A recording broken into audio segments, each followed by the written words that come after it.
बच्चों को रोके टोके मना करें ना करें, समझाएं ना समझाएं, अक्सर ये ब्लेम मिलता है कि तुम लोगों ने बड़े प्यार से इन बच्चों को बिगाड़ लिया है। ये कमेंट है बिस्मा का पाकिस्तान से। हालांकि एक कमेंट के उनको ऑलरेडी फ्री कंसल्टेशन मिल चुकी है, लेकिन जैसा कि मैंने कहा था कमेंट एक्सक्लूसिव होना चाहिए, वो कमेंट एक्सक्लूसिव था। ये कमेंट बहुत अच्छा है, नो डाउट अबाउट इट, लेकिन you have already one free consultation. और मुझे ऐसा लग रहा है कि पिछले कुछ टाइम में, पिछले 10-15 दिन में 3 पाकिस्तान की लड़कियों ने फ्री कंसल्टेशन विन किया है। पाकिस्तान की लड़कियां बहुत इंटेलिजेंट है, दैट वे सैल्यूट।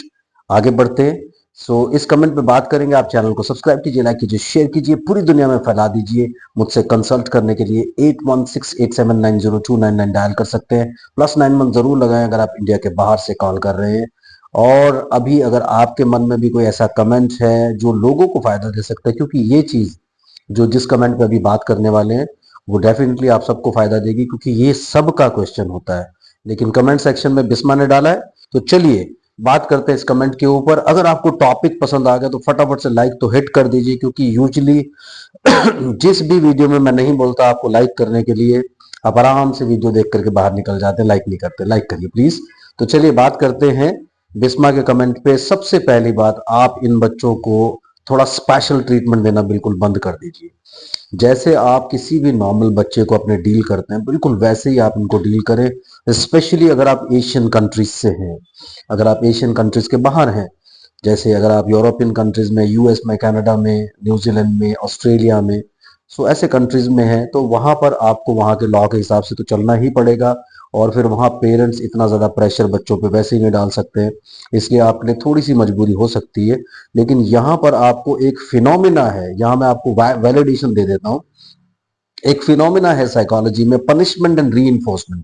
उस फिनोमिना को फॉलो कीजिए आप। पनिशमेंट का मतलब ही नहीं कि आपको डंडा उठाना है हाथ में। पनिशमेंट का मतलब ये होता है कि आपको स्ट्रिक्ट वॉइस में कई चीजों के लिए अपने बच्चे को मना करना पड़ेगा, डांटना पड़ेगा, गुस्सा करना पड़ेगा, उसे सही गलत का मतलब समझाना पड़ेगा। अगर आप ये नहीं समझाओगे तो फिर बाद में जाकर के, क्योंकि कई लोगों का ऐसा इसमें ओपिनियन रहता है, हर प्रोफेशनल की मुख्तलिफ इसमें राय होती है, क्योंकि वो अलग अलग तरीके से मशवरा देना चाहते हैं। और कुछ लोग बताते हैं कि इन बच्चों को आपको बिल्कुल नहीं डांटना है, बिल्कुल गुस्सा नहीं करना है, कुछ नहीं कहना है, उनको छोड़ दीजिए। No no no no no.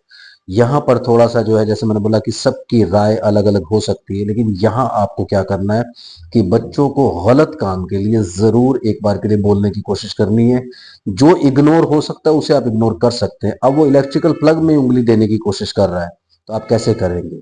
तो ये आपको देखना पड़ेगा। कई सारी चीजें नास्टी हो जाएंगी, क्योंकि जब ये हो जाए, किसी भी चीज के लिए मना नहीं किया जा सकता। तो जब छोटी चीज के लिए मना करेंगे तो बड़ी के लिए भी मना कर सकते हैं, और बड़ी के लिए मना करेंगे तो फिर जो नास्टी होती है, यानी जो डेंजरस होती है, उस चीज के लिए तो मना कर ही सकते हैं। तो कभी वो आपको काटने की कोशिश करते हैं, कभी नोचने की कोशिश करते हैं, कभी दांत मार देते हैं, तो भी आप कुछ नहीं कहते हैं। लेकिन ये सिचुएशंस जो है ना, हैंडल करने के लिए आपको पहले से ये रूटीन बनाना पड़ेगा, एटीट्यूड बनाना पड़ेगा कि जहां डांट की जरूरत है वहां बच्चे को डांटिए आप, कि ये गलत काम तुमने कर दिया है। जैसे आप एक नॉर्मल बच्चे को डांटते हैं, treat him as a normal child. जब आप ये ट्रीटमेंट देना शुरू करेंगे, तब जाकर के इन बच्चों को पता चलेगा this is to be done done, this is not to be done. So otherwise इनको डिफरेंस ही पता नहीं लगेगा कि कौन सी चीज अच्छी है, कौन सी चीज बुरी है। इसके लिए मैं आपको बेस्ट मेथड बता देता हूँ। सारा दिन में बच्चा कई सारी चीजें करता है, कुछ अच्छी कुछ बुरी। तो यहाँ पनिशमेंट एंड री के फिनोमिना को आप यूज कीजिए। यानी जहां आपको लगता है कि बच्चे ने गलत किया है, वहां स्ट्रिक्टली फिंगर दिखा के, आईज दिखा के, गुस्से से, डोंट टॉक टू मम्मा, मुझसे बात करने की जरूरत नहीं, जाओ यहां से, डिजेक्ट करने की कोशिश कीजिए। एंड डांटिए, why why have done this, क्यों किया है तुमने, ये नहीं करना चाहिए था, very bad, don't talk to me, go away. तो ऐसा करके आपको एक्सप्रेशंस देने पड़ेंगे सीरियस। लेकिन वहां पर आपको पूरा सीरियस रहना भी पड़ेगा। स्माइल मत कीजिए। कई बार बच्चे इतने क्यूट हो जाते हैं कि आप स्माइल कर बैठते हैं। जब आप स्माइल करेंगे तो वो समझ जाएंगे, बहुत बड़े ब्लफ मास्टर होते हैं ये बच्चे। इसलिए आप वहां पर स्माइल नहीं करेंगे, पूरा स्ट्रिक्ट रहेंगे। और घर में जितने बाकी लोग होंगे उनको भी सेटल होने के लिए बोलिए, क्योंकि कई बार वो इंटरफेयर कर बैठते हैं। स्पेशली जॉइंट फैमिलीज के बच्चे सबसे ज्यादा खराब हो जाते हैं, क्योंकि वहां क्या होता है, बड़े बुजुर्ग कोई ना कोई बीच में जरूर बैठे होते हैं। आप जैसे ही कुछ कहने की कोशिश करते हैं, वो इंटरवीन करते हैं। वो इंटरवीन करते हैं, उससे बच्चे को आपकी वैल्यू नजर नहीं आती।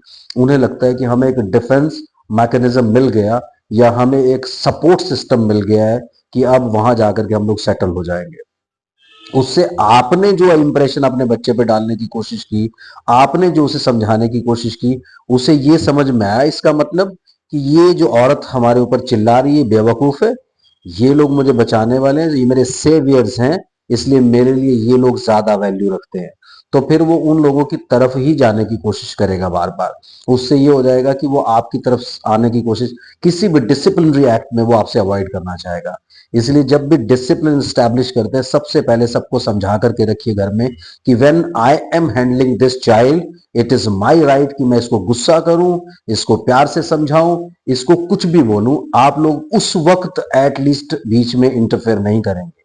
तो जब वो दखल अंदाजी नहीं होगी, तो तब आप मान करके चलेंगे कि आपका बच्चा अब इंप्रूवमेंट की तरफ जाएगा। अगर वो दखल अंदाजी बनती रहेगी, इंटरफेरेंस बनती रहेगी, फिर आप जितना भी ट्राई कर लीजिए, आपको वो सक्सेस नहीं मिलेगी जो सक्सेस मिलनी चाहिए। उसके बाद दूसरी बात आती है री इन्फोर्समेंट। सो पनिशमेंट का पता चल गया आपको, पनिशमेंट का मतलब डांटना, मारना, गुस्सा करना, कुछ भी हो सकता है, लेकिन मारने से अवॉइड करेंगे। गुस्सा ज्यादा से ज्यादा फिंगर दिखा के, आंखें दिखा के, बिल्कुल एक अलग सा रूप बना करके उसको समझाने की कोशिश करनी है। दूसरी बात आ जाती है री इन्फोर्समेंट की। री इन्फोर्समेंट का मतलब ये होता है कि सारा दिन, मैंने बोला कि सारा दिन जब आप ये करना शुरू करेंगे ना, तो बच्चे को पता चल जाएगा कि ये बात से मम्मा बड़ी खुश होती है, ये बात से मम्मा बहुत ज्यादा नाराज हो जाती है। तो समझ जाएंगे वो लोग। यानी आप जो चीजें वो अच्छी करता है, गले लगाइए, प्यार कीजिए, हक करिए, उसे समझाने, very good mamma is very happy. कोई टोकन भी दे सकते हैं आप चाहे तो, लेकिन टोकन लगाने की ज्यादा जरूरत नहीं होती। अगर आप सिर्फ प्यार ही करोगे, खुशी खुशी डील करना शुरू कर दोगे वहां पे, तो बच्चे को समझ आने लगेगा कि ये चीज गलत है, ये चीज सही है, ये चीज करनी है, ये चीज नहीं करनी है। तो सारा दिन आप देखते रहिए, बच्चे को ऑब्जर्व करिए, और लगातार मुसलसल 1 महीने के लिए आप ये चीज फॉलो करिए कि आप पूरा दिन जो भी एक्टिविटी सुबह से लेकर रात तक हो रही है, उन सब एक्टिविटीज पर चेक करके अपनी फीडबैक देने की कोशिश जरूर कीजिए अपने बच्चे को। This you have done wrong, this you have done very good. Wrong के लिए डांटना और राइट के लिए क्लैप करना, हक करना, उसको प्यार करना। जब आप ये सारी की सारी एक्टिविटीज, सारी की सारी चीजें इस तरीके से हैंडल करोगे, तो आप मान के चले कि आपके बच्चे में ये चीज आनी शुरू हो जाएगी, उसे पता लगना शुरू हो जाएगा, this is good, this is bad, this I have to follow, this I don't have to follow. इस चीज से मम्मा नाराज होती है, इस चीज से मम्मा खुश हो जाती है। और बच्चों की हमेशा ये कोशिश रहती है कि उनके पेरेंट्स, क्योंकि वो पेरेंट्स प्लीजर्स होते हैं, उनको लगता है ये लोग हमसे खुश रहते हैं तो शायद अच्छा होता है हमारे लिए। इस वजह से वो जरूर ट्राई करेंगे इस तरफ जाने के लिए। लेकिन डांटना, मारना, गुस्सा करना, ये बिल्कुल नेचुरल तरीके से आप करो, जैसे आप नॉर्मल बच्चों के साथ करते हो। इन बच्चों को स्पेशल ट्रीटमेंट देने से आपके लिए कल के लिए प्रॉब्लम क्रिएट हो जाएगी। Thank you very much, bye bye.